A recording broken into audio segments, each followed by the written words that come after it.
Hello everyone, I'm Emma and I'm your storyteller for tonight. Tonight's story is The Bee Who Wanted to Fly a Little Higher, and this is Chapter 9. Off they went, turning this way and that, soaring high and then back down low, faster and faster, whizzing through the woods and up high to the tops of the trees. It was such a thrill. Bumble was so excited. This was the stuff of her dreams, and it was real. They eventually stopped on a tree branch, laughing and breathless as they landed, this time not so graciously. "That was amazing," said Bumble. "I mean, literally, the best day, night ever. I just can't believe any of this is real."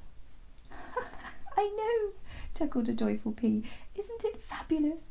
And I get to do this every night if I wish," she said gleefully. "Did you see the look on that glowbug's face?" said Pea. She was obviously mischievous, as she deliberately flown close and then flicked the glowbug's tail so his light started flicking on and off, all crazily. The glowbug was less than impressed, as Pea had flown off laughing and waving. The glowbug was so grumpy, though, it really was quite amusing. Bumble couldn't help but laugh too. "But don't you get into trouble for being out here all alone?" she asked. "With the guards and your mum. Surely they aren't happy for you to do this every night all on your own?" Pea thought for a moment and said, "Well, sort of. You see, earlier when I said you had to be quiet, well, that was so you didn't wake the guards, as they will definitely be mad if they catch me going out at night. Or in the day. If they catch me going out at all, really, anywhere, ever, without them.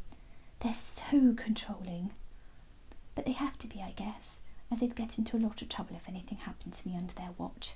So I like to escape their watch and sneak out when they aren't looking. Life as a princess is just too boring otherwise. I need to have some time that's mine and just be me." And as she said this, she spun around in the air as if demonstrating her freedom to just be herself. "Mother knows too," she said as she landed again. "She used to be just like me once, and so she tells me to enjoy it while I can.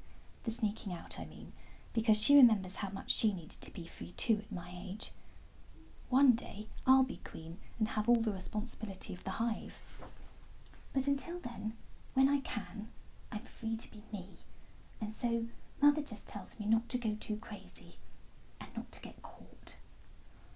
"Wow," said a somewhat startled Bumble. "I never would have guessed your mum, the queen of the hive, would be so normal underneath it all." "Yes, everyone thinks the same of royalty," said Pea. "All they see is the formality and the responsible side, but they forget we are real bees underneath too, the same as everyone else. It's just that we have a lot more to be in charge of." This seemed to satisfy Bumble, who had never really thought of it that way. "There is one thing, though," began Pea. "Mother would prefer it if I don't continue my nighttime adventures alone."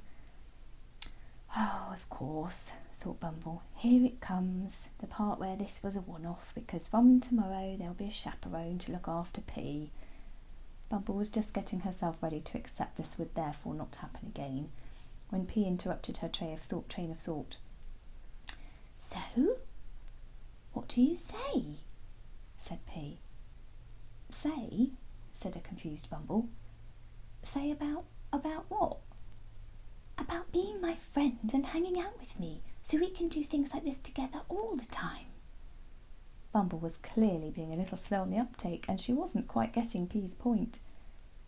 "So, the special job Mother had in mind for you is to be my friend," said a slightly exasperated Pea. "So, are you in, or what?" "Am I in?" Bumble couldn't believe what she was hearing. "Am I in? Of course I'm in. This is literally the best fun ever." And from that moment, Pea and Bumble became the best of friends. And that's the end of this story. I hope you enjoyed it. Take care, sleep tight. See you soon for another bedtime chapter. Night night.